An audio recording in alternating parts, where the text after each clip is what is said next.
Welcome everyone to Savitri, the magic word, the mystic fire, Savitri, the Dionysian cup of joy. Andrea's suggestion to meditate and then go into reading is because that's the way that we normally do things with Savitri. We have a meditation and then we kind of sink right into reading. But John Robert and I have been doing a lot of discussion in the last week on how to proceed with depth and curiosity and with how to proceed with the freedom to ask questions and perhaps do it a little differently than we normally do it. But there's three people here with a lot of experience, there's three people here with a lot of experience with Savitri. And I mean a lot. and there's three people here that it's their first time through. And I think it's really beautiful. Three really bright people that I know pretty well. And I'm looking forward to seeing how this is going to proceed, but I'm not really sure at all how it should or is going to proceed. And so I would like to call on John Robert's help and Andrea, but on everyone to go slow in the beginning and ask questions about what Sri Aurobindo means by this, and to have the space to process and to process as it's happening and be led by our best guidance. I tend to push forward, and I'm really glad that John Robert's here, because I think he has a tendency to moor, like a shipping term, a sailing term, to hook to a mooring line and stay put for a while and get really curious and inquisitive. So there's those different forces, and I'd love to hear input on how people want to proceed. My initial thought was to have John Roberts start with the reading and go slow and ask questions rather than establish a reading circle, kind of go super slow through the first canto. But I'm really open to hear from other people on how they want to proceed and what other thoughts and ideas are passing through people.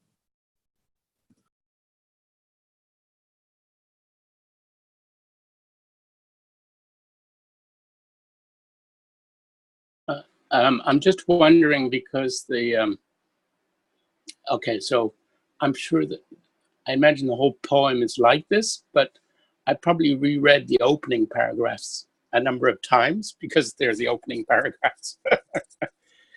And I wonder if we couldn't give everyone a chance to read out loud the opening paragraphs at least, even if we don't all read aloud the whole text, we read bits of it. But I just think that the opening paragraphs are a kind of beginning, a kind of initiation, and it would be interesting for all of us to read it aloud.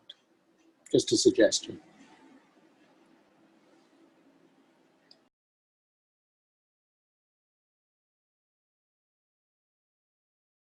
I think that's a lovely idea. And my suggestion would be to proceed. And just to determine first, like what the opening paragraph, you go to the first full stop, or were you thinking of a few of them?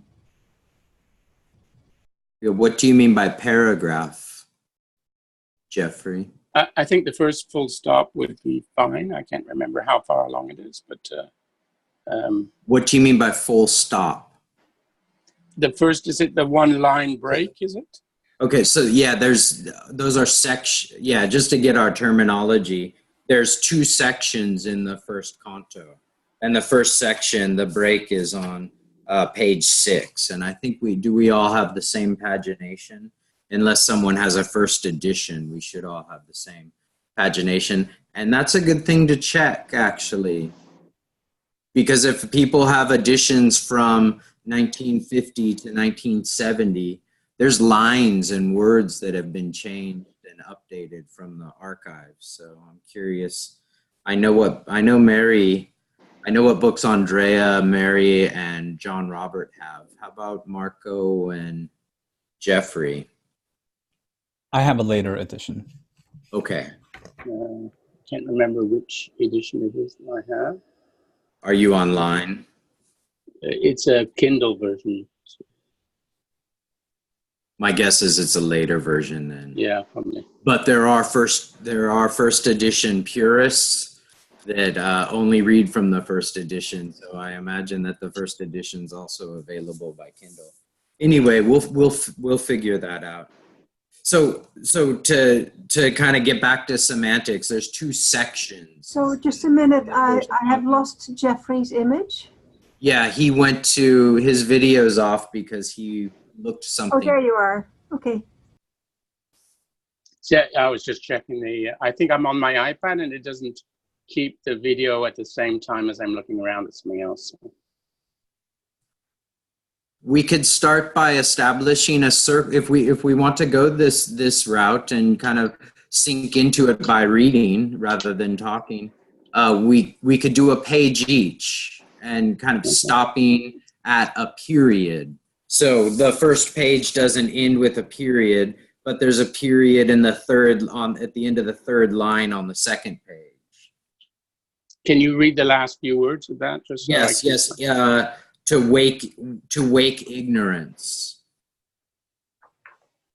Do you all see that that's the first period? So the reader, instead of on the previous page, there's a period at still, empty, comma, still. And then there's two lines. The reader can continue until the period on page 2. How does that sound to everyone? Sure.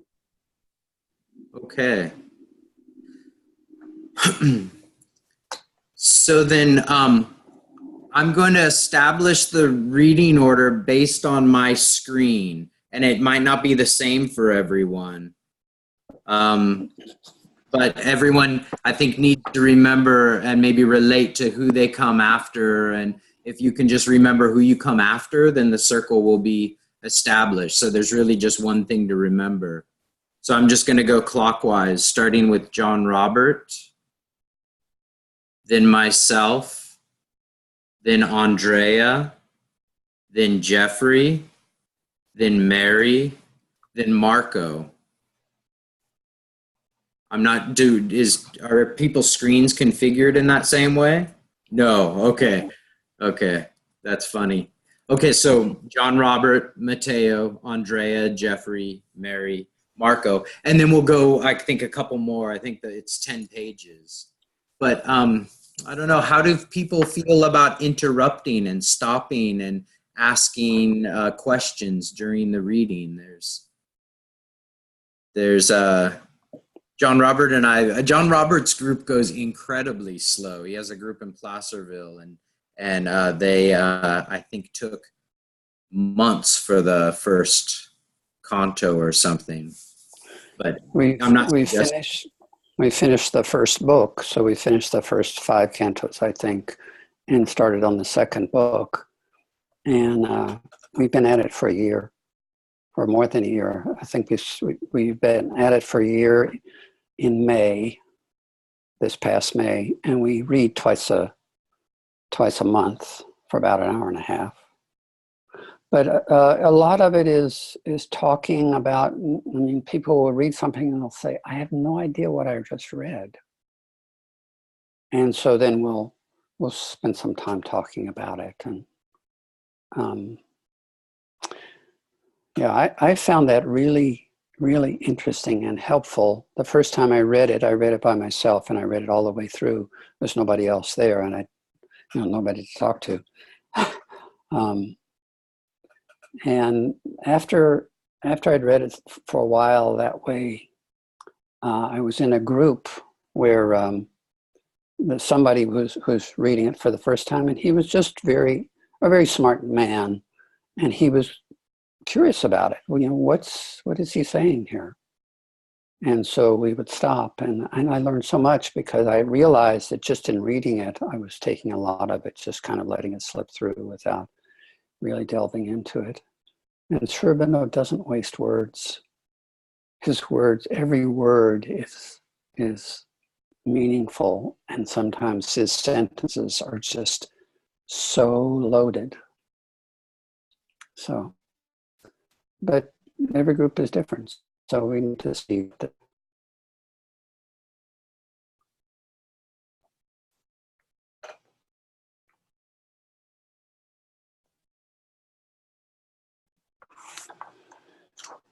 So shall I start? Anybody else have anything to comment? I would just say that I feel comfortable with pausing where it seems like something could be discussed or moored with for a little while. We're giving ourselves time, and I think for memory, it's good to linger, not to just let words slip through unappreciated or unabsorbed.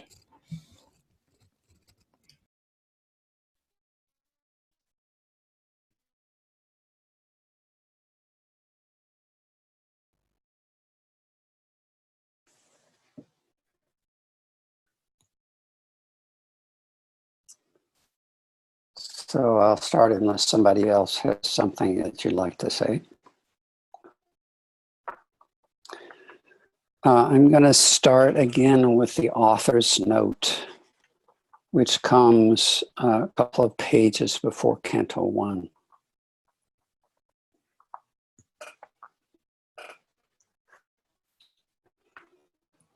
Savitri by Sri Aurobindo. Author's note. The tale of Anand Savitri is recited in the Mahabharata as a story of conjugal love conquering death. But this legend is, as shown by many features of the human tale, one of the many symbolic myths of the Vedic cycle.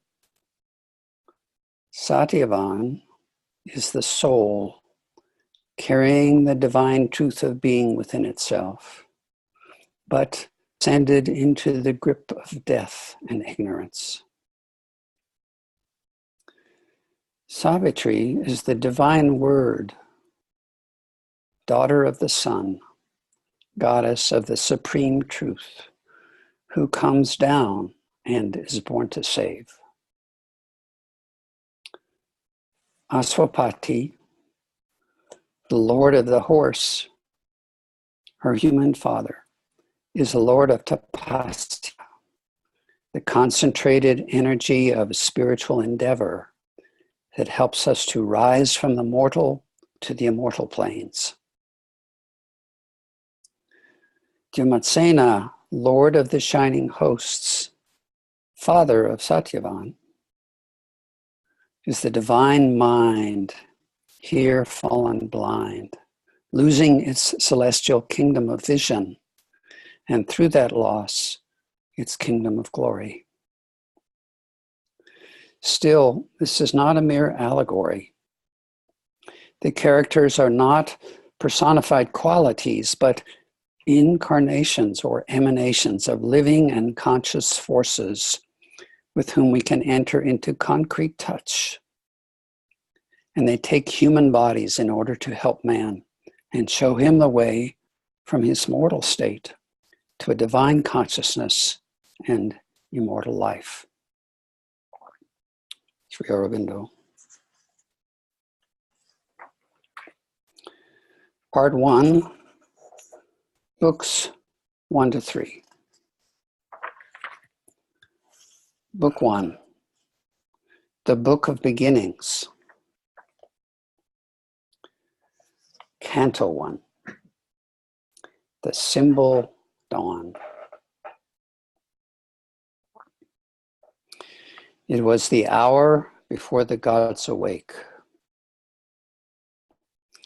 Across the path of the divine event, the huge foreboding mind of night, a lone lit temple of eternity, lay stretched, immobile upon silence's march.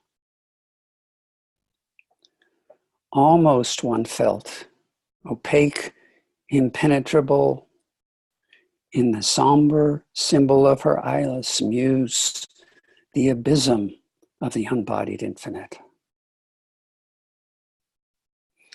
A fathomless zero occupied the world.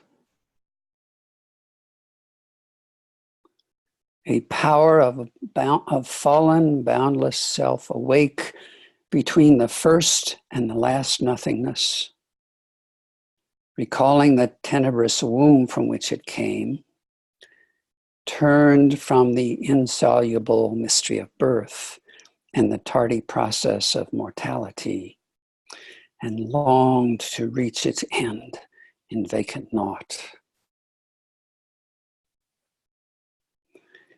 As in a dark beginning of all things, a mute, featureless semblance of the unknown, repeating forever the unconscious act, prolonging forever the unseeing will, cradled the cosmic drowse of ignorant force, whose moved creative slumber kindles the suns and carries our lives in its somnambulist whirl. Athwart the vain, enormous trance of space, its formless stupor without mind or life, a shadow spinning through a soulless void, thrown back once more into unthinking dreams, earth wheeled, abandoned in the hollow gulfs, forgetful of her spirit and her fate. The impassive skies were neutral, empty, still. Then something in the inscrutable darkness stirred. A nameless movement, an unthought idea, insistent, dissatisfied, without an aim, something that wished but knew not how to be, teased the inconscient to wake ignorance.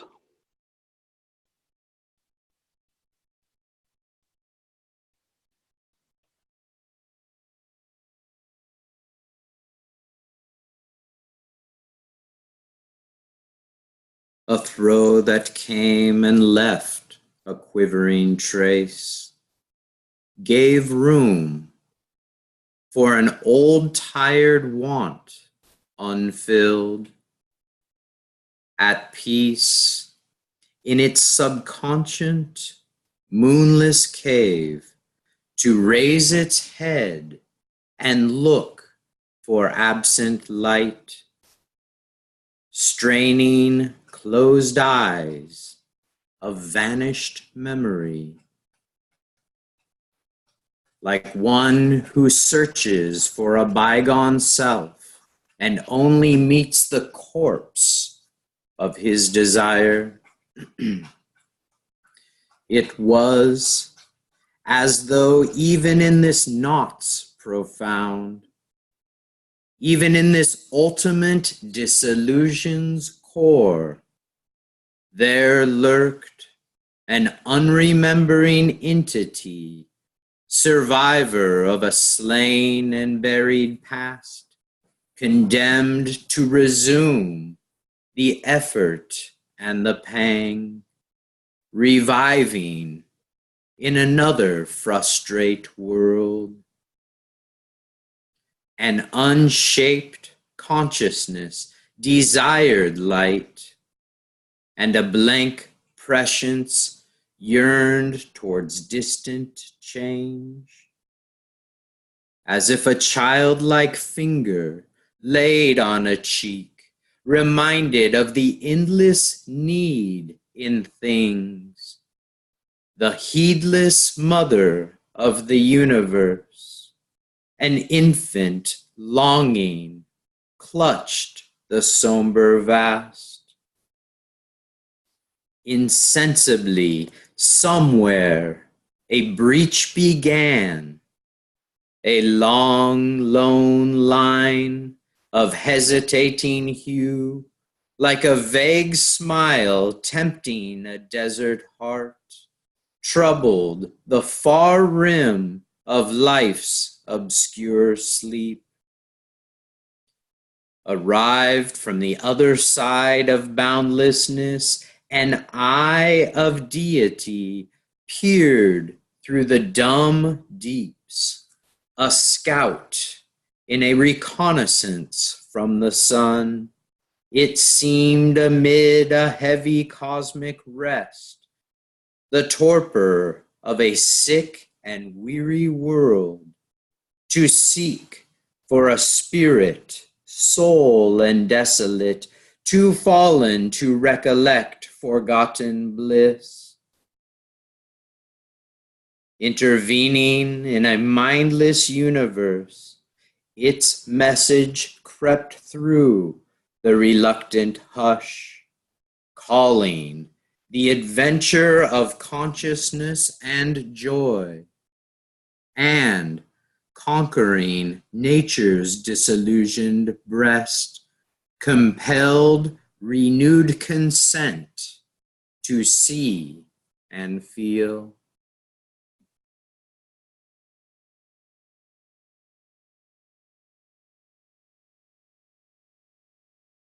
A thought was sown in the unsounded void. A sense was born within the darkness depths. A memory quivered in the heart of time, as if a soul long dead were moved to live. But the oblivion that succeeds the fall had blotted the crowded tablets of the past, and all that was destroyed must be rebuilt, and old experience labored out once more. All can be done if the God touch is there. A hope stole in that hardly dared to be amid the night's forlorn indifference. As if solicited in an alien world with timid and hazardous instinctive grace, orphaned and driven out to seek a home, an errant marvel with no place to live, into a far-off nook of heaven there came a slow, miraculous gesture's dim appeal. The persistent thrill of a transfiguring touch persuaded the inert black quietude, and beauty and wonder disturbed the fields of God. The wandering hand of pale enchanted light that glowed along a fading moment's brink, fixed with gold panel and opalescent hinge, a gate of dreams, ajar on mystery's verge. One loosened corner windowing hidden things forced the world's blind immensity to sight. The darkness failed and slipped like a falling cloak from the reclining body of a god. Then, through the pallid rift that seemed at first hardly enough for a trickle from the suns, out poured the revelation and the flame. The brief perpetual sign recurred above, a glamour from unreached transcendences, iridescent with the glory of the unseen, a message from the unknown immortal light, ablaze upon creation's quivering edge. Dawn built her aura of magnificent hues and buried its seed of grandeur in the hours.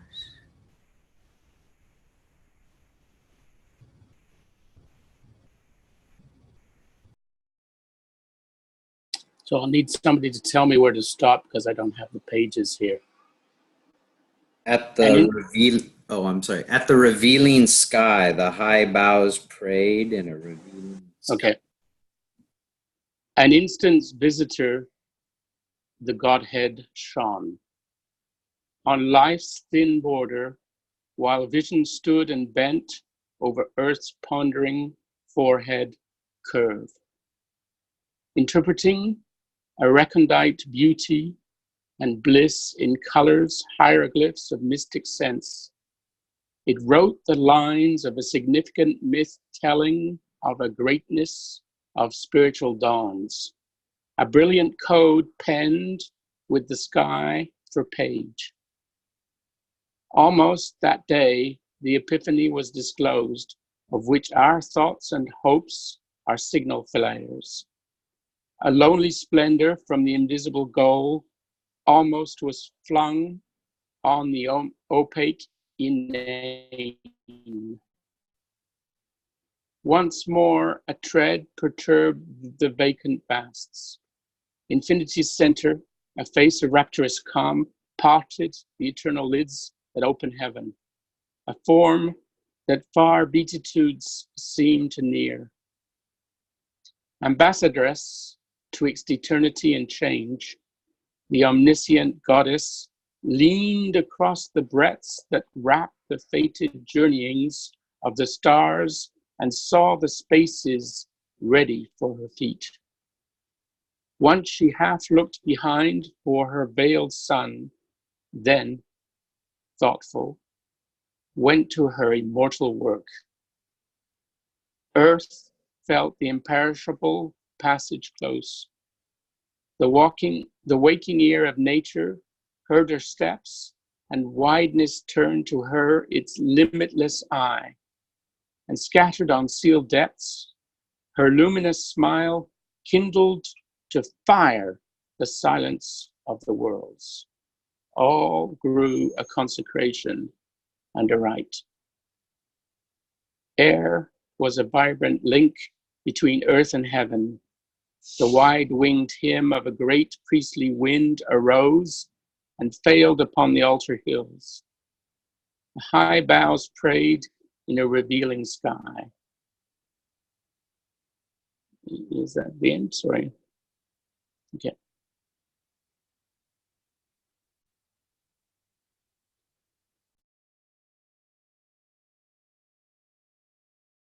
Here, where our half-lit ignorance skirts the gulfs on the dumb bosom of the ambiguous earth, here, where no one knows, not even the step in front, and truth has her throne on the shadowy back of doubt, on this anguished and precarious field of toil, outspread beneath some large, indifferent gaze, impartial witness of our joy and bale, our prostrate soil bore the awakening ray.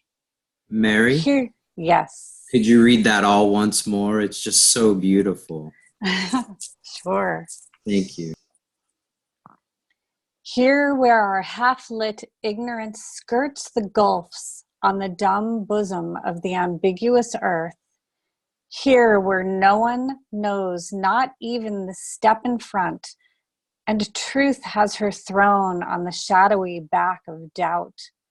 On this anguished and precarious field of toil, outspread beneath some large, indifferent gaze, impartial witness of our joy and bale, our prostrate soil bore the awakening ray.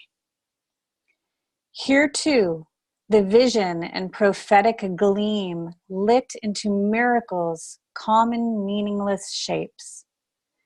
Then the divine afflatus, spent, withdrew, unwanted, fading from the mortal's range. A sacred yearning lingered in its trace, the worship of a presence and a power too perfect to be held by death-bound hearts, the prescience of a marvelous birth to come. Only a little the godlight can stay. spiritual beauty illumining human sight lines with its passion, and mystery matter's mask and squanders eternity on a beat of time.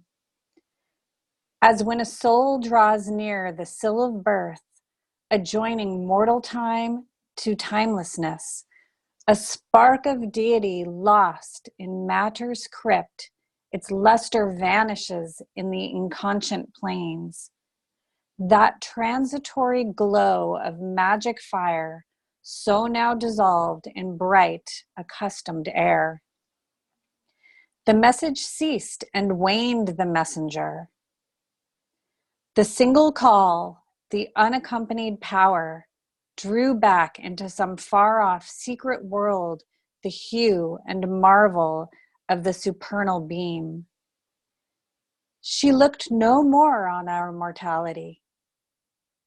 The excess of beauty natural to God kind could not uphold its claim on time-born eyes.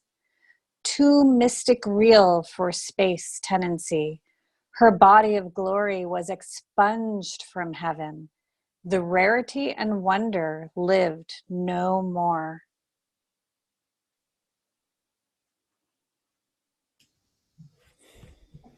I do have a question. I have a question about the line, that transitory glow of magic fire, so now dissolved in bright, accustomed air. I'm curious about the word accustomed there. I can't relate to it.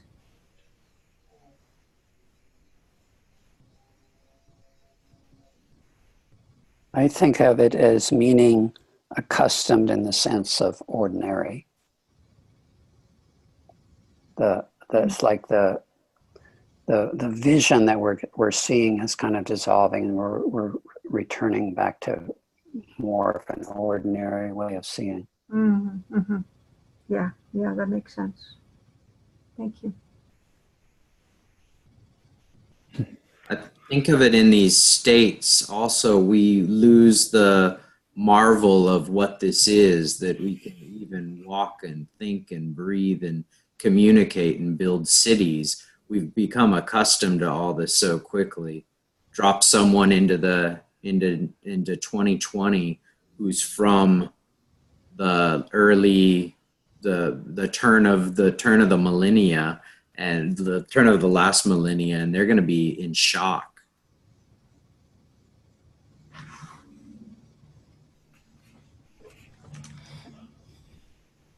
I do want to point out this does everyone but John Robert and Andrea have have line numbers? I know that John Robert and Andrea's books don't have line numbers. No, I don't. You don't. Oh wow, I'm the only one, so I won't talk in terms of line numbers. The prescience of a marvelous birth to come. This is leading. This is the birth of Savitri. But she's not born yet. In the next section, the first line is, and Savitri too awoke among these tribes. And again, to repeat from last week, we go through like this creation mythology in the first section of this canto. Then all of a sudden, Savitri's awake. And it brings us to the end of Canto I, where this is the day when Satyavan must die. This is actually positioned after Book 7. But Canto II brings us into the issue of why she took birth. The line is, a mortal's desire, a desire compelled her mortal birth, or something along those lines. But we're in the middle of the story here. So we're transitioning from like creation to Savitri being there, and we're in the middle of the story. And I'll do some sessions where we walk through the table of contents together, but I just wanted to briefly position us within the narrative arc. And we'll go much deeper into the narrative arc as we start moving through it. But I wanted to point out that one line about her birth to come, the prescience of a marvelous birth to come. Because a lot of times names aren't mentioned. So I kind of want Marco to finish his section because I have about 10,000 questions. And could we break at that section? Yeah. Yeah, good. That sounds like it would be a good moment for a break. Okay, here goes. There was the common light of earthly day, affranchised from the respite of fatigue. Once more the rumor of the speed of life pursued the cycles of her blinded quest. All sprang to their unvarying daily acts. The thousand peoples of the soil and tree obeyed the unforeseeing instant's urge, and, leader here with his uncertain mind, alone who stares at the future's covered face, man lifted up the burden of his fate.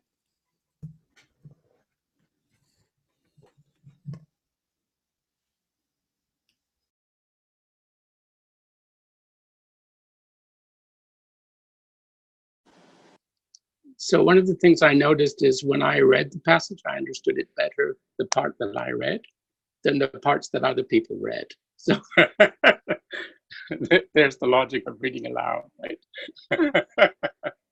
I have that same experience always. When I read myself, I get it much more deeply.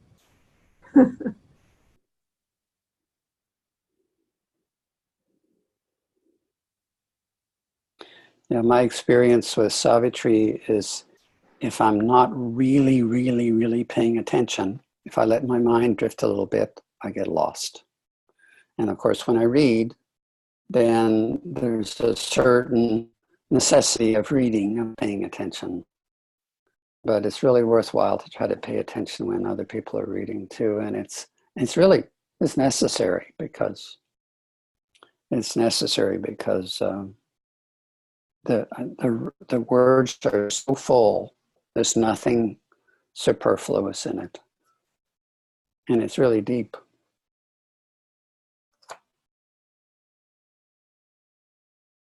I will, and I'd encourage everyone. I did it with Mary because I was taken away by beauty, but oftentimes I'm like, can you please repeat that? My mind was 1,000 miles away. I'm super comfortable admitting when my mind wanders, and I like to open it to everyone to pause the reader and ask to repeat it. It never hurts.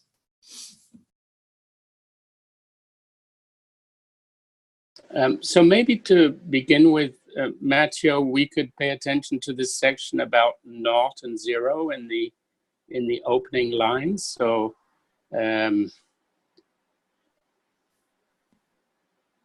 almost one felt opaque, impenetrable, and the somber symbol of her eyeless muse, the abysm of the unbodied infinite, a fathomless zero occupied the world.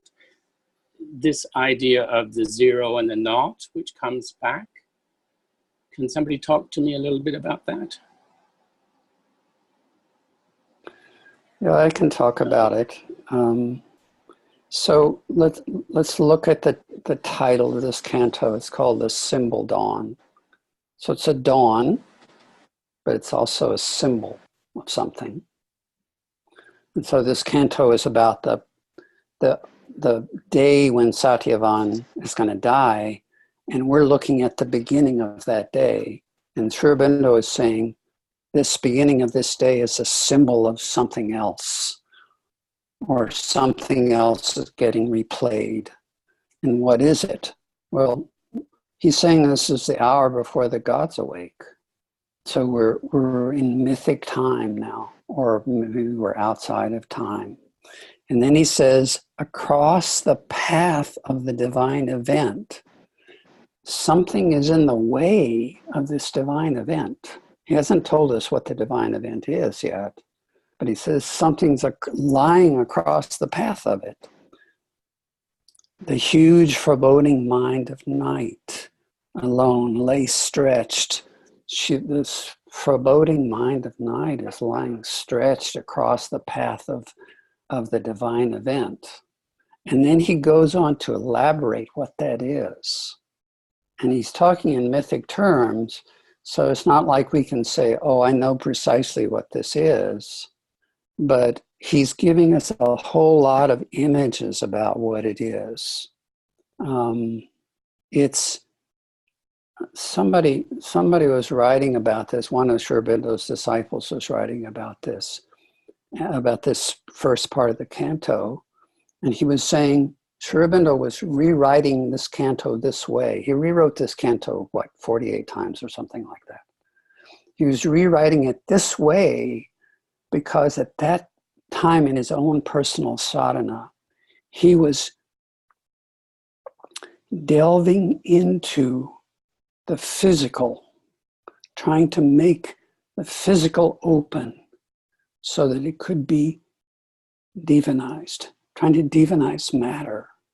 And so he was experiencing the resistance of that mass, which has never been done before, so that matter would be divinized, so that matter would somehow be a perfect mirror of the spirit, perfect representation of the spirit. And so he's representing that in this reluctance of the night to let go of its unconsciousness and admit the light of dawn. So that's kind of a way of looking at it. And the light of dawn he's representing here is not only, that's the physical dawn, but then what is the mythic dawn? Well, it's this arrival of the goddess with her message and her force of the adventure of consciousness and joy.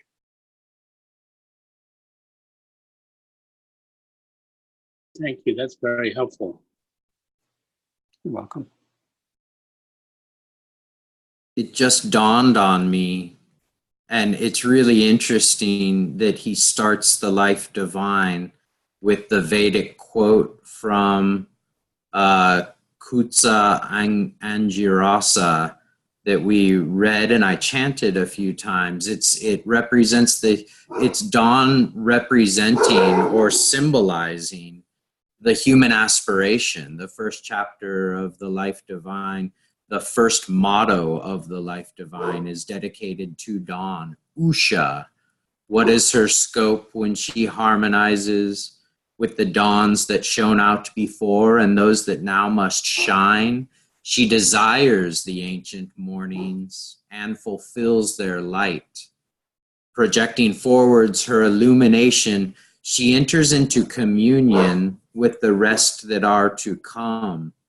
And that is happening right here in this first section, and a whole lot more. But I just realized that the first chapter of the Life Divine is really linked in with this first canto.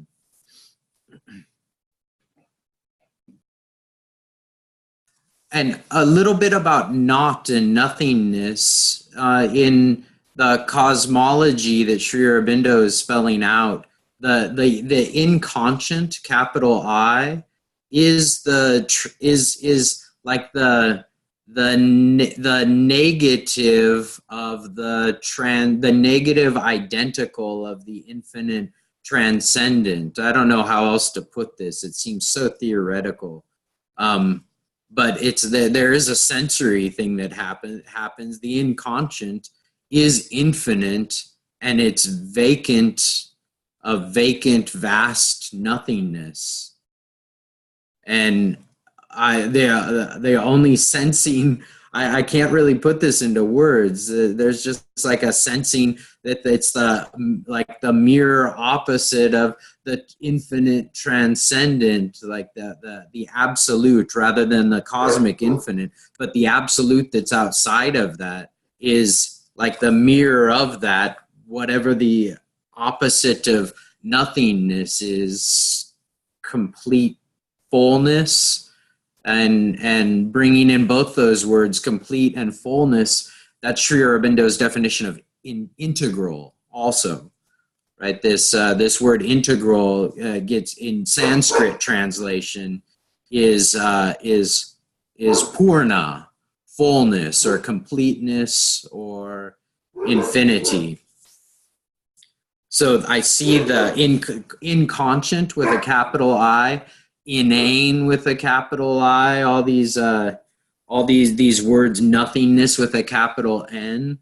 It's like the infinite correlate of the negative, the infinite negative correlate of the transcendent. I don't know if I'm making any sense whatsoever. It's so vague to me because the words seem vague in trying to even touch this.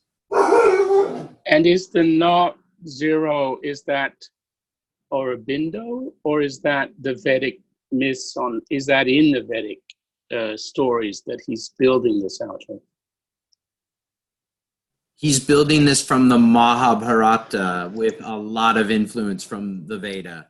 A number of writers have called Savitri the fifth Veda, but the story comes from the Mahabharata that he's building it from. I don't know. I'm not sure. I had one pass through that a long time ago, and my memory of it's 12 pages or something, a very short section, a very short story in the Mahabharata. Because I was thinking there are resonances between this idea of the not or the zero and the deep or the void in Genesis.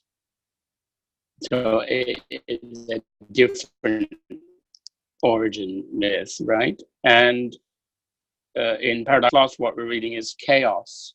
So Milton proposes chaos as the kind of primordial situation rather than the void or the deep as Genesis does. And this is, again, a different perspective on it. The other thing related to that, because I was asking about the Vedas, is this story talks about the gods. But in the Life Divine, that doesn't come into things all that much because he's sort of presenting a different story there than he is here. Here he's building it out of the Vedic stories, which are about the gods. So I'm just trying to sort of tease out, from the reclining body of a god he talks about here. So there's like a physical presence of the gods inside this poem, which you don't find in the same way in the Life Divine. I don't know if you have anything to comment about that. I completely agree. You don't find in the same way in the Life Divine. The gods are in the Life Divine, but in a very different, subtle way, always through the mottos, which is what he called those multiple Vedic and Upanishadic Gita paragraphs that start. So they're there, but then he's also referring to them theoretically, talking about the uses of the gods, but they don't appear like they appear in Savitri. In Savitri, they seem tangible. They seem like they're touching us on whatever plane of consciousness and whatever part of our being. They're tangible. I'm glad that and sensual, right? Mm-hmm. Yeah. Right, good. Yeah. Totally.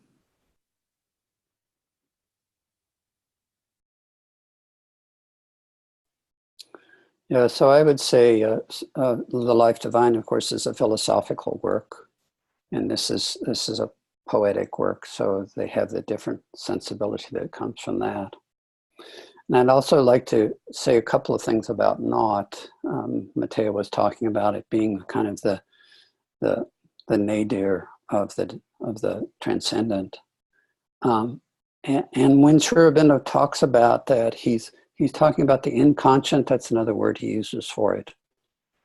So in Indian spiritual philosophy, there's a descent. So manifestation, creation, the manifestation is a descent. And it starts off in the one, the unspeakable, the unknowable, and it descends all the way down through the different planes of form to the inconscient, which is, in a sense, being is consciousness in Indian spiritual philosophy. And the inconscient then has all these qualities of not and so on. And at the same time, it's all the divine, it's all that. And so there's something there asleep. It's in the inconscient, something that yearns for remembrance, yearns for return out of inconscience to some shred or form of consciousness. And you find that in this section that we've been reading, where there's this knot that's asleep, and it's practically nothing at all, and yet it's blocking, and there's something that is trying to remember, and it's so deep in trance that it can barely do that. And so then there's this interaction between the revelation that comes from above and this emergence that comes from the inconscient that we call evolution, where it begins to emerge into matter, into the organization of matter, and then into life, and then to higher forms. So all of that is kind of been backgrounded here.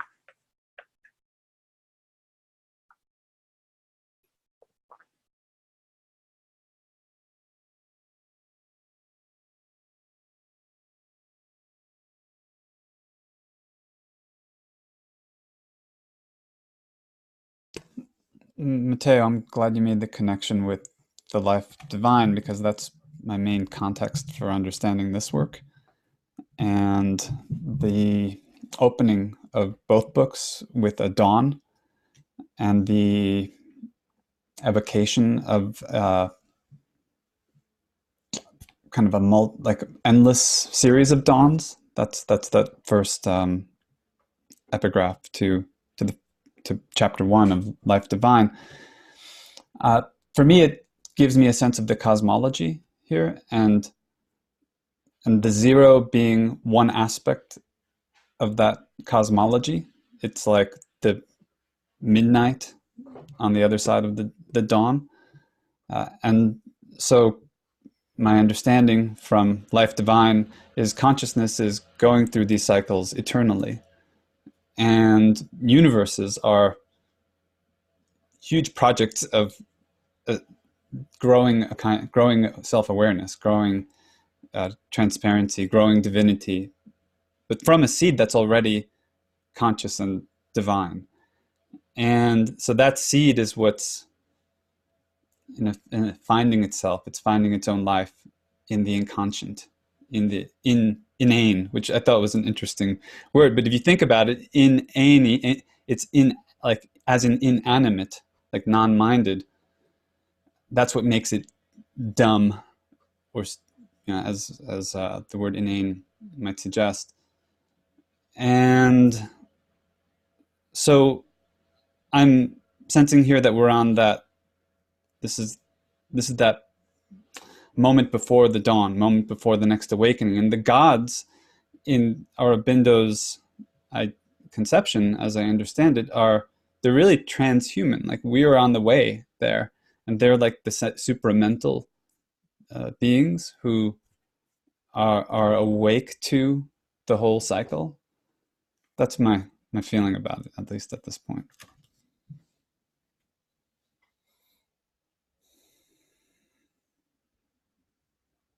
I think we could say a lot about the gods. There are a lot of different things. I don't think that they're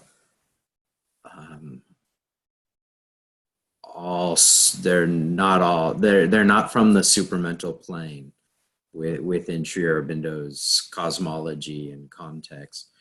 He puts them on the overmental plane, and they're quite literally personifications of the planes of consciousness and the parts of being. We could talk for a long time about that, but the secret of the Veda is that, and the secret of the Veda is the same as the author's note. that it's not that the gods aren't allegorical, but they're living emanations. They just exist on non-evolutionary planes. But to the seeker who comes in contact with these emanations, they're helpers on the way.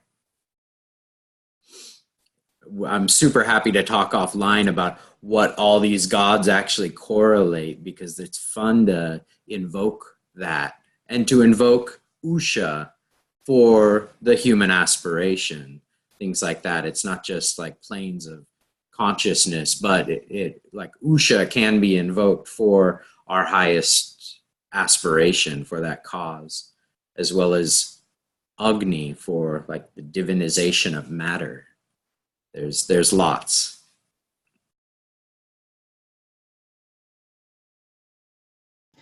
I appreciate that distinction, though, because what I was imagining was that the gods evolve in a way out of the evolutionary adventure. And what I understand from your report of Aurobindo's cosmology is that they actually pre-exist evolution and then descend into it, and maybe evolution becomes transparent to them in some way, or establishes contact in some way, but that they're not subsequent, to that process. Does that make sense, or am I getting you? Yeah, we're going to see that, because the Savitri is, not to spoil any plots, she's going to come in contact and dialogue with death.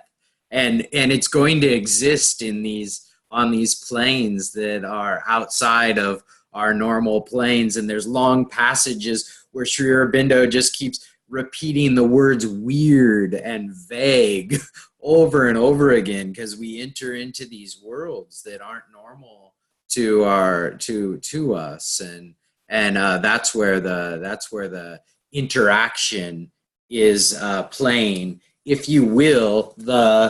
That's where the divine, the waters that the lotus is sitting on, in between the involutionary down pointing and the evolutionary up pointing realms, the lower realms of mind, life, and body, pointing upward to the involution of Satchid Ananda, pointing downward.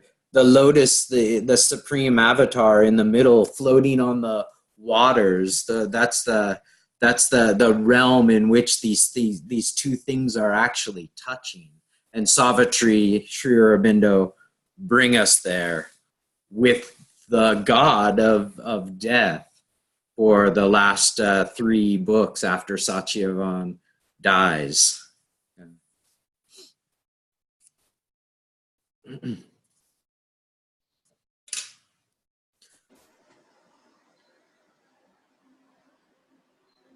So the Lord of the Horse. So that's an interesting god. I guess a kind of energy, right? And it kind of brings me to my last of my 10,000 questions, but they're kind of large questions with lots of small pieces, right? So you're only allowed 1,000. You're only allowed 1,001. Section kind of deals with the 5. Yeah, okay. Kind of deals with fire, right? So kindle to fire the silence of the worlds. And then we had the magic fire, a spark of deity lost in matter's crypt, and that transitory glow of magic fire. So fire keeps coming back. So I'm thinking, is that like the birth of, is that announcing the birth of Savitri, or is that something else? Oh my goodness. She gets called the flame.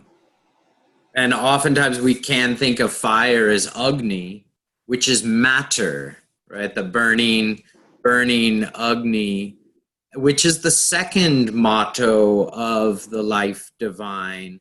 That dedication, I'm cheating, I'm gonna have a quick look. Become high uplifted O strength. This invocation of O strength is an Agni invocation, which is fire. So the second motto of the life divine, become high uplifted, O strength, or O fire.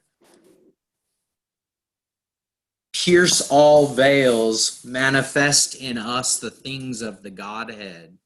This is almost any time you hear fire, I say almost any time in Savitri, you can think of the god strength. You can think of Agni or the flame. But then also the divine spark, that's often synonymous with the psychic being, which is the evolutionary soul that takes on individual manifestation, but is also one. It's not separate individual Purushas. It's one soul, but taking on all these myriad aspects and forms. Yeah, fire is throughout this. Thank you so much for putting it there. I like pointing out. I like seeing more patterns and themes emerging. Thank you. I'll say one more thing about the gods and this world. So in Sri Aurobindo's spiritual, in his cosmology, there's one evolutionary world. I mean, there's the physical universe is the evolutionary world. It's evolving, it's changing. And then there are these other worlds that impinge upon it, that for example, life exists in its own world. It's not evolutionary. It exists in its own world. And it enters into the evolutionary plane, and that's how matter is full of life, and life emerges from matter. So there's one plane that's evolving. So if the gods want to evolve, they have to come here and take a body. In their own plane, they're perfect as they are.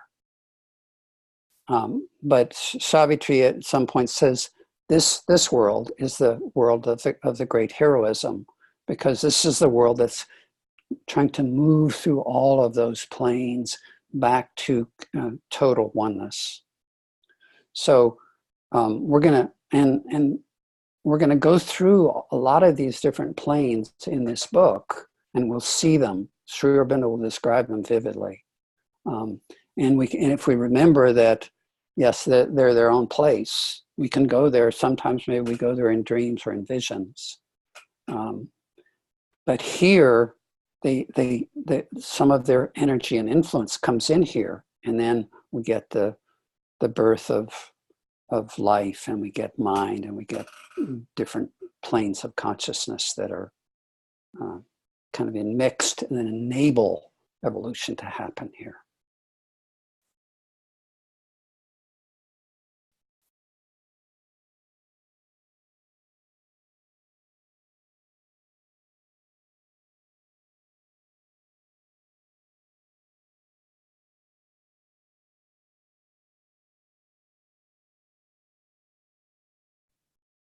Jeffrey, 998 more questions. No, I was going to say, can we read it again? Oh, can we good. change the order in which we read, so we each read a different section? I think it would be perfect if Marcos started, and then the order would be naturally shifted. Okay. That's great. I was going to suggest the same. Does everyone want to do that? Does anyone have any more lingering thumbs up from Andrea, Mary? Does anyone have anything lingering to say? Fantastic. So since the screen order on the screen is different for everyone, it'll go Marco, John Robert, me, Andrea, Jeffrey, Mary. Okay.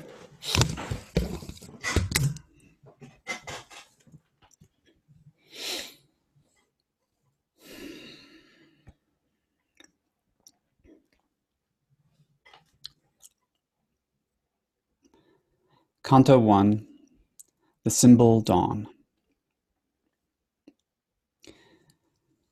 It was the hour before the gods awake.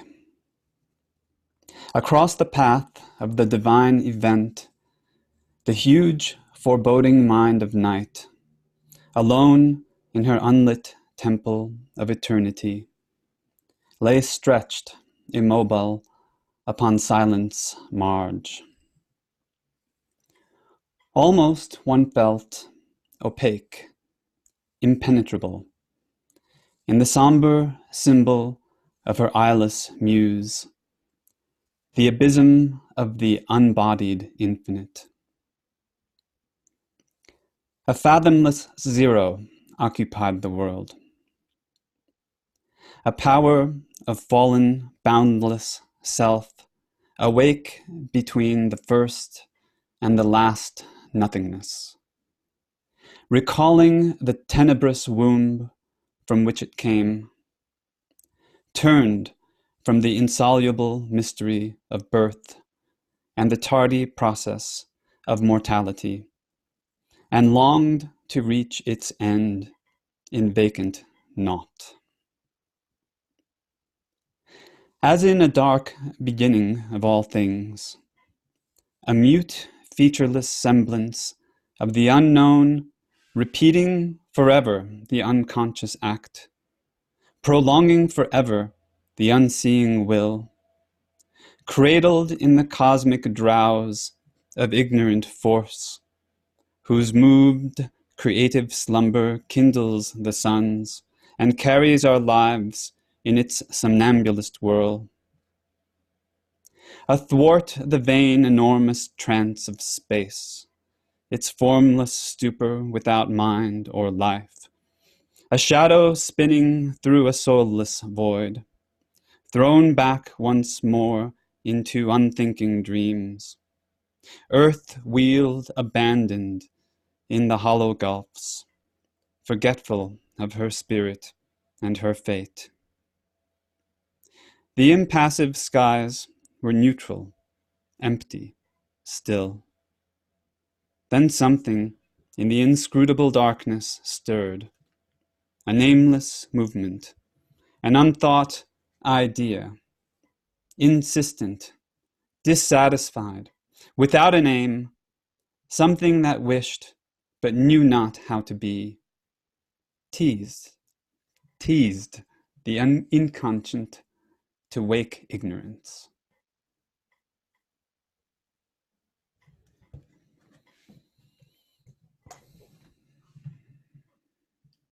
A throe that came and left a quivering trace gave room for an old, tired want unfilled, at peace in its subconscious moonless cave, to raise head, absent light, straining closed eyes of vanished memory, like one who searches for a bygone self and only meets the corpse of his desire. It was as though even in this knots profound, even in this ultimate dissolution's core, there lurked an unremembering entity, survivor of a slain and buried past, condemned to resume the effort and the pang, reviving in another frustrate world. An unshaped consciousness desired light, and a blank prescience yearned towards distant change. As if a childlike finger laid on a cheek reminded of the endless need in things, the heedless mother of the universe. An infant longing clutched the somber vast. Insensibly, somewhere, a breach began. A long, lone line of hesitating hue, like a vague smile tempting a desert heart, troubled the far rim of life's obscure sleep. Arrived from the other side of boundlessness, An eye of deity peered through the dumb deeps. A scout in a reconnaissance from the sun, it seemed, amid a heavy cosmic rest, the torpor of a sick and weary world, to seek for a spirit, soul, and desolate, to fall and to recollect forgotten bliss. Intervening in a mindless universe, its message crept through the reluctant hush, calling the adventure of consciousness and joy, and conquering nature's disillusioned breast, compelled renewed consent to see and feel.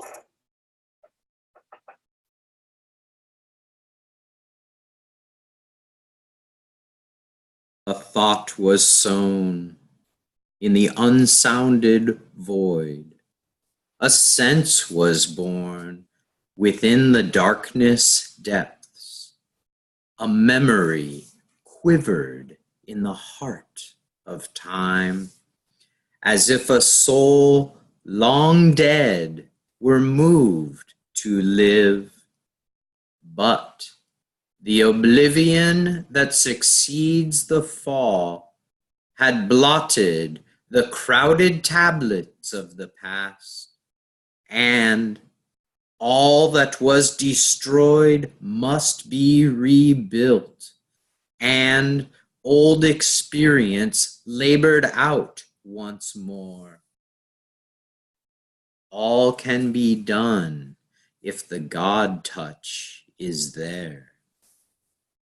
A hope stole in that hardly dared to be, amid the night's forlorn indifference, as if solicited in an alien world, with timid and hazardous instinctive grace, orphaned and driven out to seek a home, an errant marvel with no place to live.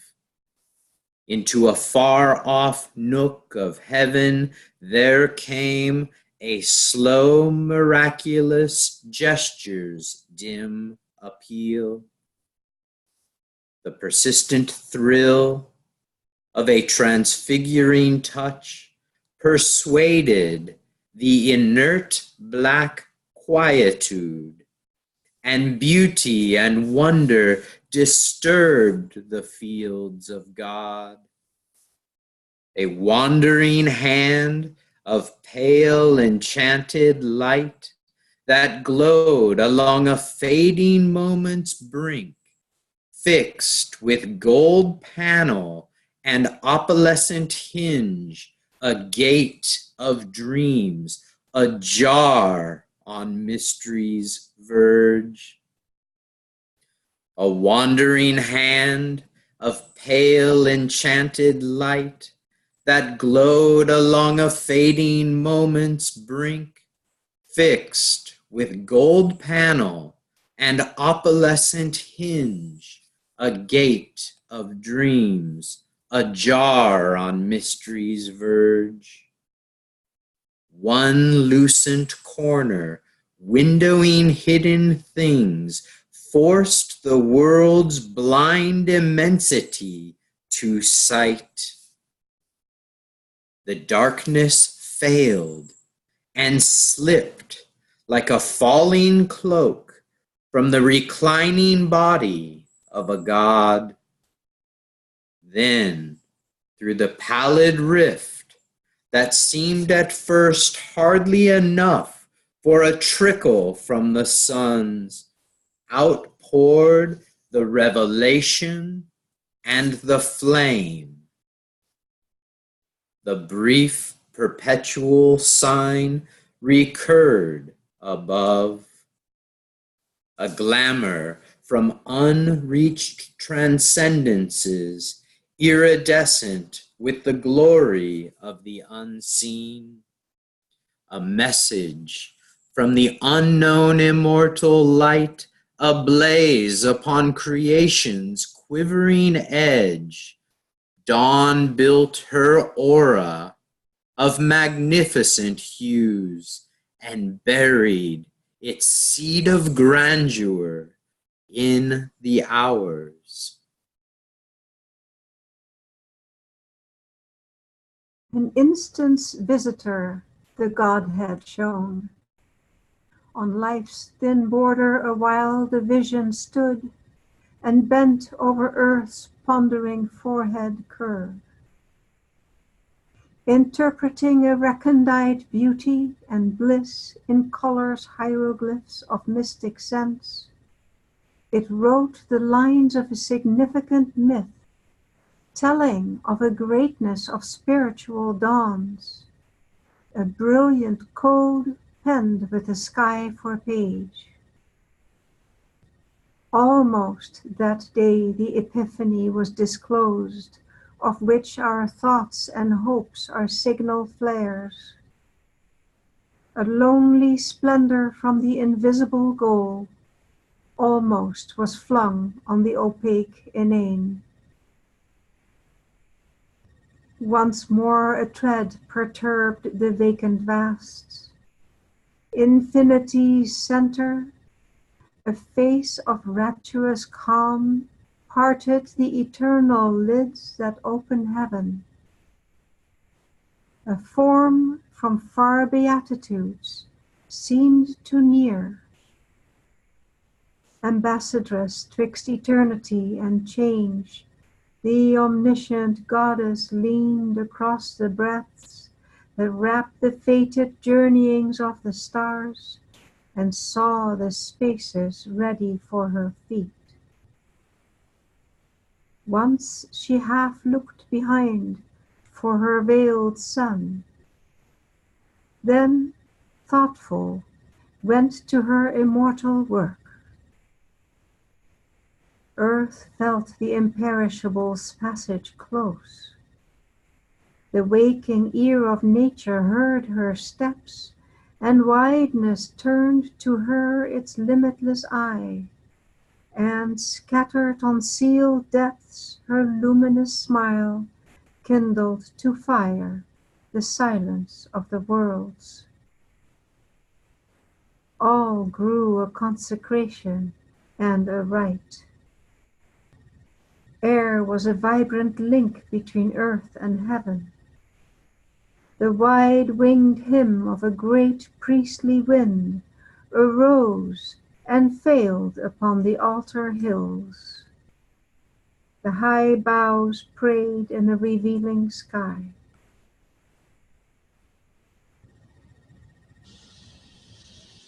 Here, where our half-lit ignorance skirts the gulfs on the dumb bosom of the ambiguous earth, here where one knows not even the step in front, and truth has her throne on the shadowy back of doubt, on this anguished and precarious field of toil, outspread beneath some large indifferent gaze, impartial witness of our joy and bale, our prostrate soil bore the awakening ray.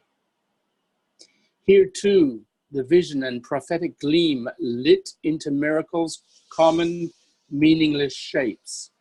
Then the divine afflatus, spent, withdrew, unwanted, fading from the mortal's range.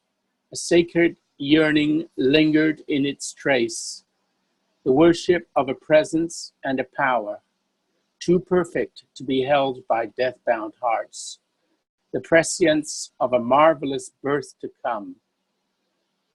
Only a little the God-light can say.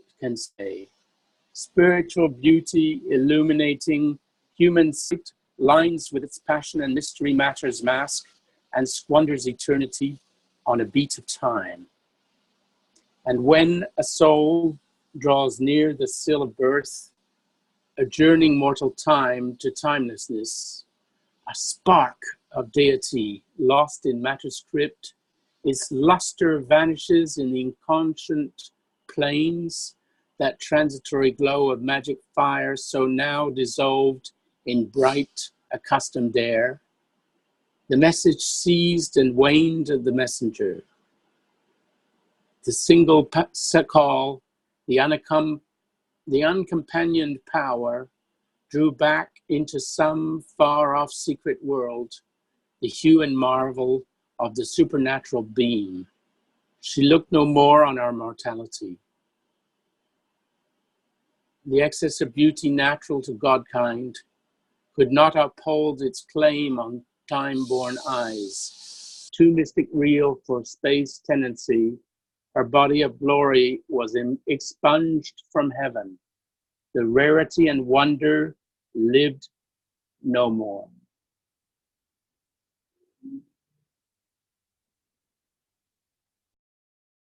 There was the common light of earthly day, affranchised from the respite of fatigue. Once more, the rumor of the speed of life pursued the cycles of her blinded quest. All sprang to their unvarying daily acts. The 1,000 peoples of the soil and tree obeyed the unforeseeing instant's urge, and leader here with his uncertain mind, alone who stares at the future's covered face, man lifted up the burden of his fate.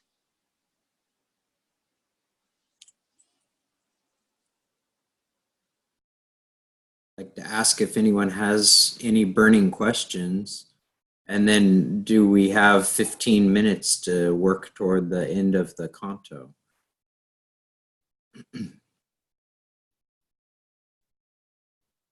Well, we have actually read an hour and a half. It's 11:30. Yes. And the next part is more than just a page, you know. It would be nice to have a similar focus next time that we had today, is how I feel. You feel like you want to close. Yeah. Is it also because do you not have more time? I do have more time, but an hour and a half is kind of a good time for me to wrap it up. And I'm willing to continue if that's what people want to do. I have a quick question. What does afflatus mean? Does anybody know?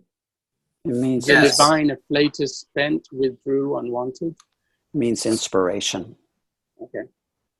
However, it's, yes, it means inspiration, but the second definition, and I had to write this down, it's just written in my book, is an impelling mental force acting from within. So this actually links back to the beginning of this canto where he mentions the mind of night. And then here he says, then the divine afflatus, which isn't just an inspiration, it's also an impelling mental force acting from within. So from that definition, I link it back to that mind of night. Then the divine mind of night spent, withdrew, unwanted, fading from the mortal's reign.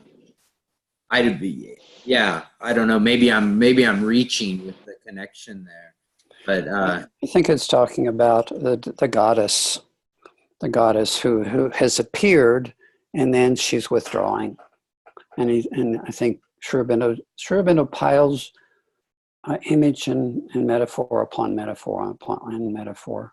And I think this is another one where he's talking about how the goddess is withdrawing, or the divine energy and force that came, of which this dawn is a symbol, is withdrawing. That's my view. I mean, that's the way I read it. I'm sure there's lots of ways to read it, but that's just the way I read it.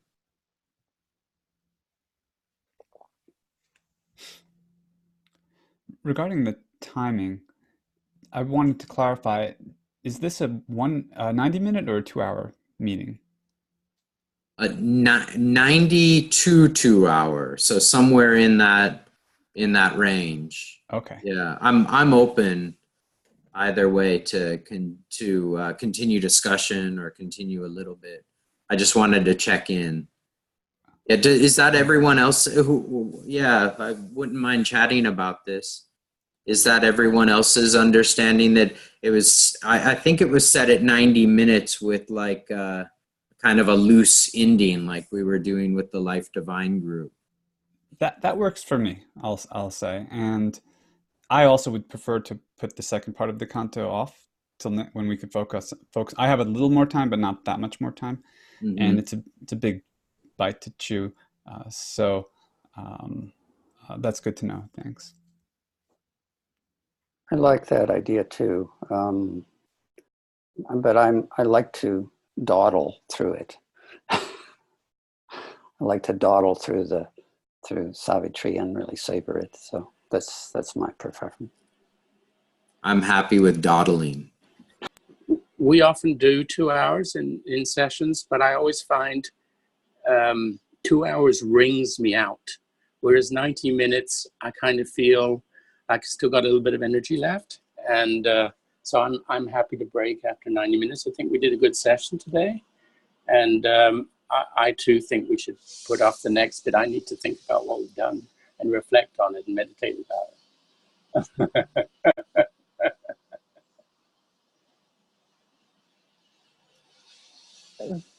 This is such a fire hose of beauty.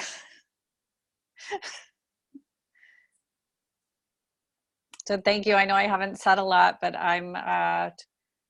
it's really swimming in me. And it's just been interesting to sort of witness my own, where my thoughts have wanted to go and how I've sought to draw them back and stay present. And I've just really appreciated everyone's input. Thank you.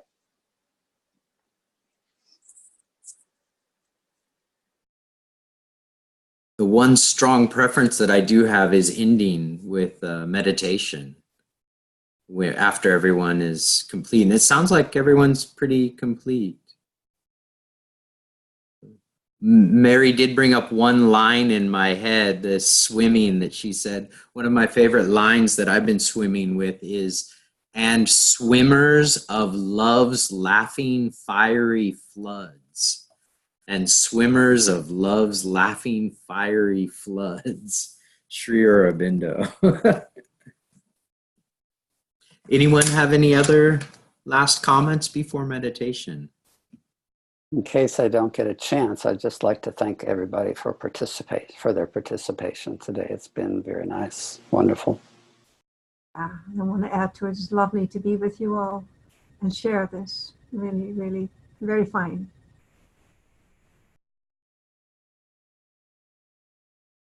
Yeah, I hope I didn't, club everybody to death with my 10,000 questions, but. Not possible.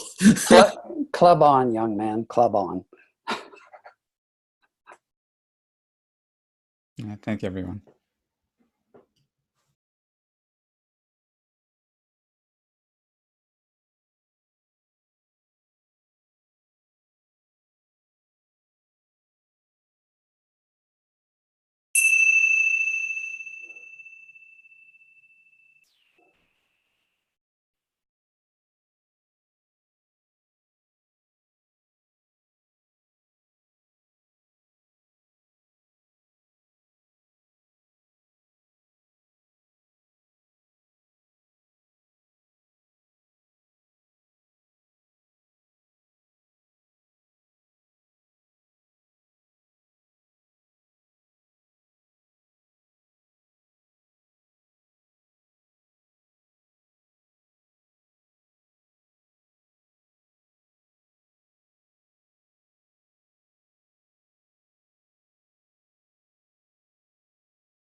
Till next time. Thank you.